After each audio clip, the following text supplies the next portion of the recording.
YouTube, ¿cuándo va a estar al aire primer párrafo? Julio. ¿Julio? Sí. Ya. Ya definitivo. Julio. Es que tuvimos ahí unas demoras nosotros. El Costa y yo para grabar. Mi compañero de podcast. Pero julio ya estamos de vuelta. Ya, julio, fecha definitiva. Sí, fecha definitiva. Ya. Así que... Tranquilo, muchachos. Sí, tranquilidad. En julio tenemos primer párrafo. Tranquilidad. El único auditor que tienen está preocupado. Hoy quiere hablador, weón. ¿Cuántos auditores tienen? Al mes, como 15.000. ¿No? Si nos va bien. Más que nosotros. No sé cuánto. Pues, si fuera así, entonces, no me mires cuando me hablas. No me gustó el numerito ese. Qué competitivo, qué envidioso. Desde ahora en adelante 15.000 vamos a tener nosotros también. Oye, ya, ¿qué es lo que hay esta semana para leer? Vienen vacaciones de invierno. Vienen vacaciones de invierno. Así que es una buena oportunidad, que siempre en vacaciones de invierno uno tiene un poquito más de tiempo, se deja algunos días para estar con los niños, con la familia, así que siempre hay una instancia, algunos se toman días libres. Hay menos tacos, hay más tiempo. Taco, claro, y el invierno además yo creo que... Es palera. Yo soy inviernista. ¿Te gusta el invierno? Inviernista, me gusta encerrarme tempranito, que a las 6 esté oscuro, para las 6:01 estar de pijama acostado. Oh, el parqueo grande. Ahí, leyendo, viendo una serie buena, eso me fascina. A mí me gusta el verano. No, me gusta la terraza, salir, el sol, trotar. No, yo soy inviernista. Yo para la pandemia estaba completamente adaptado. Para la zunga, gualeta, snorkel. Un espectáculo maravilloso. Sí. Oye, entonces, en ese espíritu, trajimos varios libros bien entretenidos de distinto gusto. Que pueden ser una buena instancia para aprovechar en este tiempo que tenemos un ratito más, como hablábamos. Y el primero que te voy a recomendar se llama Vida de Leonardo, de Carlo Becce. De hecho, tiene un subtítulo el libro que es bien curioso. Vida de Leonardo, el chico de Vinci, el hombre universal, el errante. Wow. Y lo vamos a mostrar acá. Oye, el libraco, Libraco, ahí lo estamos mostrando. ¿Qué Carlos Becce, Leonardo Vida de Leonardo, son más de 600 páginas. ¿Y esta es novela o...? Es una biografía, pero que eso es lo que es interesante para contarte. Carlos Becce es un experto en el Renacimiento, y experto, por lo tanto, en Leonardo da Vinci, que es como el gran representante del Renacimiento. Y él se ha dedicado a la academia, hace investigación, trabaja en historia, en investigación histórica. Y en un momento él estaba investigando unos archivos en Florencia, unos papiros, unos libros antiguos, y descubre una anotación de un tal Piero da Vinci, ¿ya? Que era notario, el papá de Leonardo da Vinci era notario, sí. Y donde libera a una mujer, firma la liberación de una esclava de nombre Caterina, ¿ya?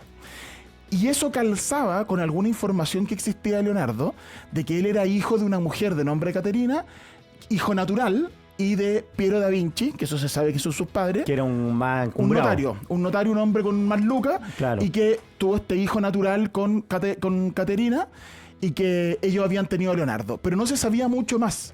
Y con ese dato él descubrió que la madre de Leonardo había sido esclava. Mira. Era una esclava eslava que llega desde muy niña a Italia. Entonces él con ese dato armó una biografía novelada que se llama Caterina, donde él cuenta la vida de la madre de Leonardo con lo que se sabe.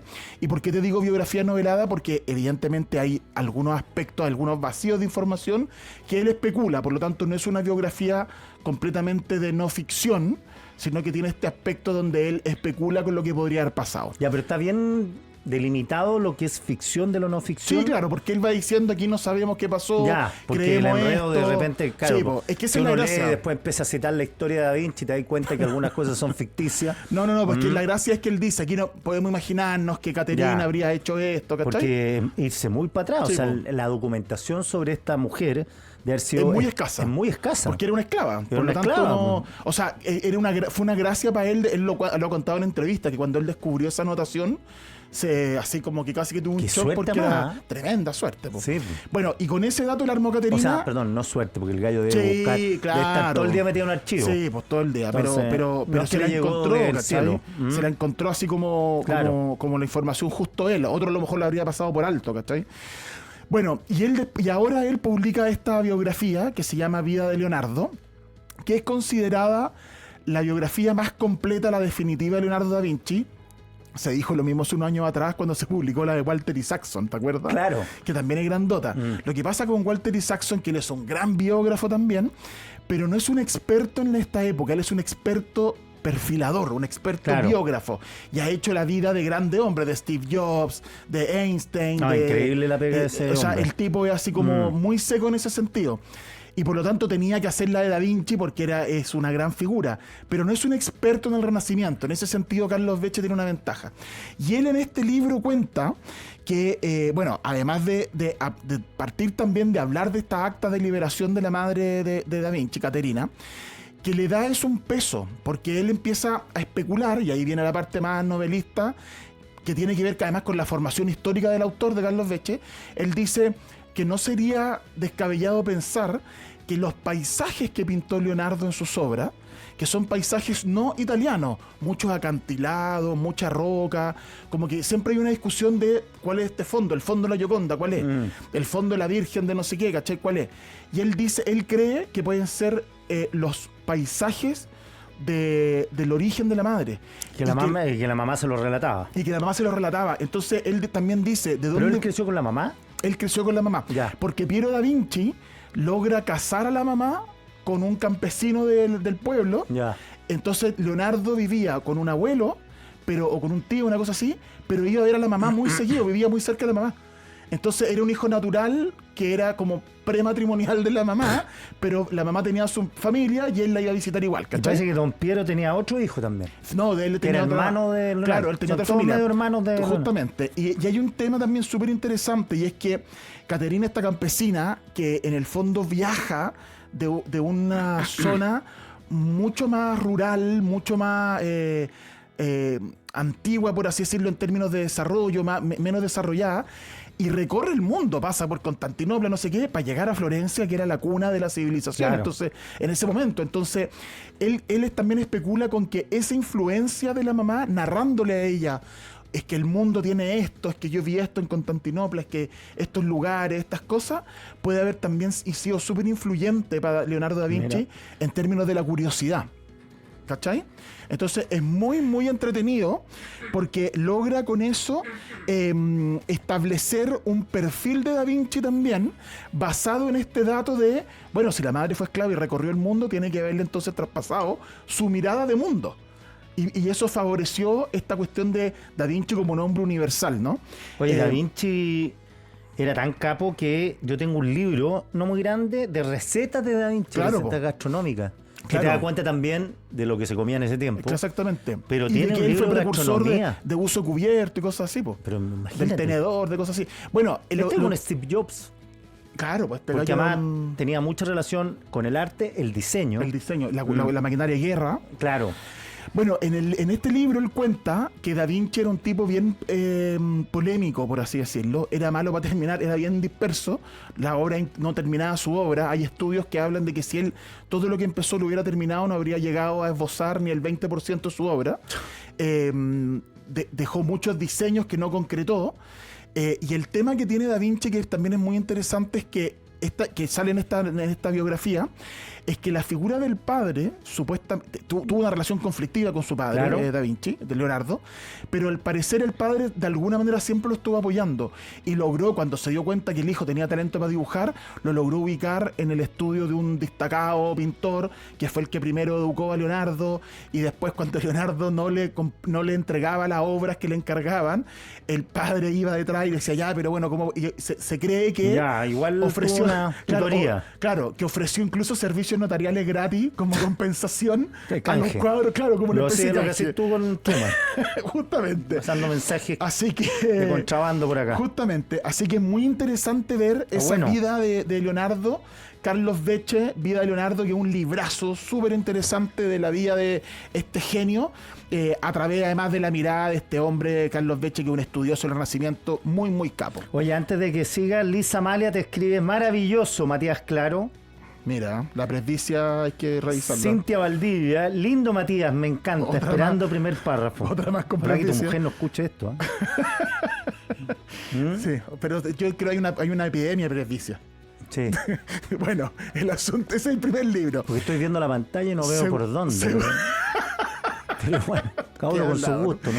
¿Qué es la envidia? Mira. ¿Cómo te corroe, Mujica? Alex Hernández te está acercando a ese rostro. Mira el perfil griego. No, que yo tengo creo ahí. que Cintia Mira. Valdivia y Amalia deben estar ya, pero Perfil en griego. Ya. llamas. Oye, segundo libro. Novedad. Bueno, el Día de Leonardo novedad. Tiene un par de semanas, un par de meses. ¿Cuánto vale ese de Scarini?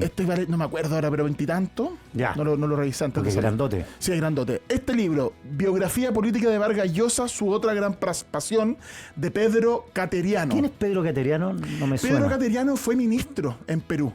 Ah. Él estuvo metido, mira, abogado, especialista en Derecho Constitucional, fue director de Asuntos Internacional y Cooperación Externa de la universidad, fue elegido diputado, fue viceministro de Justicia, ministro de Defensa y presidente del Consejo de Ministros en Perú. Y él era amigo de Vargas Llosa, fueron compañeros de ruta política, estuvieron juntos en muchas instancias, y él, siendo muy amigo de Vargas Llosa, le dice en algún momento al premio Nobel, le dice, yo algún día quiero escribir tu biografía política, le dice. Entonces siempre él estuvo como trabajando en este texto, y en los últimos años de Vargas Llosa siempre fueron muy amigos, viajaron mucho juntos, él estuvo presente en casi todas las distinciones importantes de Vargas Llosa. De hecho, el libro viene con fotos y uno puede ver que estuvo, no sé, en la entrega del premio Nobel, en cuando lo nombraron, no sé qué, en la Academia Francesa. Siempre estuvo como muy cercano a Vargas Llosa, Pedro Cateriano. Y en los últimos años de vida de Vargas Llosa, él conversó mucho con él, lo acompañaba y lo grababa. Entonces hizo esta biografía política, ¿no? ¿Qué es lo que tiene interesante este libro? Primero, que aborda lo que fue, a través de la información que le otorga Vargas Llosa, lo que fue la campaña política del 90. Claro, que perdió la elección cuando todos pensaban que iba a arrasar y se la ganó nada más y nada menos que un desconocido Fujimori. Exactamente. Que nadie lo conocía. Nadie, pero nadie lo conocía. El tipo era así, era rector de una universidad. Sí. Y era totalmente un outsider. Y la sorpresa fue que la primera minoría en primera vuelta fue Vargas Llosa, con un 30 y tanto %. Queda tercero Alan García, que era el presidente que iba por la reelección, claro, o que era el favorito. Y Fujimori queda segundo, donde tú con 29. Y aquí lo que cuenta en el libro es que que Alan García le ofrece a Vargas Llosa un acuerdo y le dice así como, yo te traspaso los votos, no sé qué, y tú, inmunidad para mí, no me vayas a juzgar, no sé qué. Entonces, como que le ofrece un acuerdo. Y Vargas Llosa la pensaba, porque decía, bueno, es la posibilidad de ganar, pero después dice, no, porque yo en realidad, su postura liberal, y ese es un dato súper interesante de Vargas Llosa, su coherencia, que la vamos a mencionar, le dice que no. Y termina Alan García haciendo un trato con Fujimori. Obvio. Y gana Fujimori. Y la segunda vuelta fue una paliza. Vargas Llosa subió del 32 al 37. Y claro, el otro tipo pasó de 29 a 62. Nadie lo podía creer, man. Nadie lo podía creer. Y Fujimori está 2 años en el poder en forma constitucional y hace un golpe de Estado y termina... No, y se transforma en el hombre más poderoso de Perú en las últimas décadas. Exactamente. Y me contaba un periodista argentino, no sé si es verdad o no, pero le creo, que él era corresponsal en Latinoamérica para los diarios mexicanos. ¿Ya? Y que cuando fueron a la investidura de Fujimori, el tipo andaba con un traje celeste y unos calcetines blancos y zapatos negros. Entonces le dijeron, ¿sabe qué? Los calcetines blancos perdón, no son muy ad hoc para un presidente. ¿Ya? Y que le habían prestado a unos periodistas calcetines. Eso no lo sé si es verdad, me lo contó, pero yo doy fe que cuando estaba Toledo en el gobierno, yo tenía unos amigos que trabajaban en el gobierno de Toledo y me invitaban al Palacio de Gobierno. ¿Ya? Me contaban, tampoco sé si es verdad, que por una ventana como la Puerta Morandé 80, los hermanos de Figueres han puesto una tienda de ropa usada. O sea, no una tienda legal, pero que le llegaba la ropa que mandaban las organizaciones holandesas de ayuda a los peruanos pobres y las vendían. Y después me llevaron a una parte y aquí tenía encerrada a su mujer, a Susana Iguchi. Y todo era muy como elegante, una jaula. Todo muy elegante. No, pero... Bueno, eso es bien interesante porque el enemigo político de Vargas Llosa fue Fujimori y él termina en la última elección apoyando a Keiko Fujimori. Claro. Que fue una gran crítica que le hicieron a Vargas Llosa. Pero la eligió por la peor en nada. La eligió porque era la peor en nada. Claro, pero es que ahí Vargas Llosa, y eso tiene que ver como con lo que te iba a mencionar yo respecto a su coherencia. Él parte siendo en la universidad militante comunista, participa de una célula comunista, está todo contado en este libro, y termina, y es de los primeros que se decepciona de la Revolución Cubana. Del realismo mágico. Junto a Jorge Edwards, por ejemplo, con su persona non grata. Él siempre respetó mucho a Jorge Edwards por ese libro. Y se desmarca de la Revolución Cubana, se transforma en un crítico. Eso le cuesta además la cercanía y la amistad con muchos escritores de la época que defendían la Revolución Cubana. Y el caso de Padilla, que es un caso de un artista, un intelectual cubano que fue castigado por el régimen, que fue lo que marcó el quiebre de Vargas Llosa con Cuba, con los Castro. Y él siempre criticó el tema de las dictaduras, parte criticando la dictadura de izquierda porque fue lo que le tocó en Latinoamérica, pero siempre fue muy crítico de la dictadura. Y recordemos cuando él viene acá a Chile, que esa famosa instancia donde Axel Kaiser le pregunta a las dictaduras y una es menos mala, qué sé yo, y Vargas Llosa le hace un parelé importante y le dice, no, aquí, o sea, la peor democracia es preferible a la mejor dictadura, le dice. Claro. Y desde esa perspectiva Vargas Llosa siempre fue muy coherente con su postura política. Él era un demócrata, un liberal. Liberal a ultranza. Y que siempre defendió. Y en su obra eso también se nota. Tiene libros de ensayo como La llamada de la tribu, donde él habla de cuáles son los 7 pensadores liberales para él más influyentes. Siempre habló mucho de Margaret Thatcher, por ejemplo. Y en este libro, además, lo otro que tiene interesante, que lo hace Cateriano, el autor, el amigo de Vargas Llosa, es que hay un capítulo entero dedicado al análisis de la obra de Vargas Llosa desde la política. Que la toca mucho, o sea, en Conversación a la Catedral es una obra que está ambientada pocos años después de la dictadura de Hondría en Perú. La fiesta del chivo es la dictadura de Trujillo en República Dominicana. Qué buena es la fiesta del chivo. Es muy buena la fiesta del chivo. Entonces va analizando eso. Y también aparecen, por ejemplo, aspectos como lo de Chile, por ejemplo. Él habla mucho de Chile, habla sobre el estallido, sus críticas, critica a Boric, él apoyó a Kast sobre Boric. Yo tuve la suerte de entrevistarlo cuando vino a Chile. A Mario Vargas Llosa. Sí, estuve como 2 horas conversando con él. Tremendo... No, y muy simpático además. Muy simpático. Y de joven, la foto de joven, galán. No, galán, total. Galán. Y de viejo también. Galán. Como yo quiero decirle a la gente que yo no soy Vargas Llosa. Me voy a confundir. Ya, y el último libro, rapidito. Karina Núñez dice, me encanta la sección de Matías. Mira. Esta joyita, El sol mueve la sombra, las cosas quietas, de Alejandra Camilla. Esta es una joyita que me permito recomendar. Enfoque, Alex. Ahí está. Alejandra Camilla es una autora argentina, descendiente de japoneses. Es parte de esa colonia, a propósito que hablamos de Fujimori. Claro. Es parte de esa colonia. Es una escritora extraordinaria. Estos son cuentos, son 13 cuentos muy cortitos. Bueno, el título. No superan más de 5 o 6 páginas el promedio, y uno largo de 20 nada más. El título es El sol mueve la sombra, las cosas quietas, porque todos los cuentos tienen una onda como de observación, de estar mirando, de ver cómo las cosas ocurren. Y ese cuento es porque es una niña que está mirando el sol y cómo el sol va moviéndose a lo largo del día y va cambiando la sombra. Qué buena. Tiene un cuento, por ejemplo, sobre unos padres que están separados, que la niña, el único recuerdo que tiene sus padres de haberse hablado, o sea, no tiene recuerdo que sus padres se hayan hablado, sino que tiene solo una foto, y es la historia de los dos padres viviendo separados y cómo el destino los vuelve a juntar al final, y esta niña solo se dedica a hacer como... le lleva una cosa a mi mamá que le manda a mi papá, pero ellos no se hablan, ¿cachai? Entonces tiene muy delicado, preciosa Alejandra Camilla, una joyita literaria para que la revisen y lo puedan leer este fin de semana largo. Estupendo, así que toda la fanaticada de Matías Claro son puras mujeres además. Bien, po. Mire. Bien, po. Vamos bien. Sí. Aunque te quiero decir que me va muy bien en ¿En qué? En el otro espectro. Ah, bueno, eso es vida privada. Solo quiero decir eso también. Yo no me meto, vida privada. Soy transversal. Transversalidad, bueno, sí. Poliamor. Ya, chao. Chao. Todas las ideas que caben en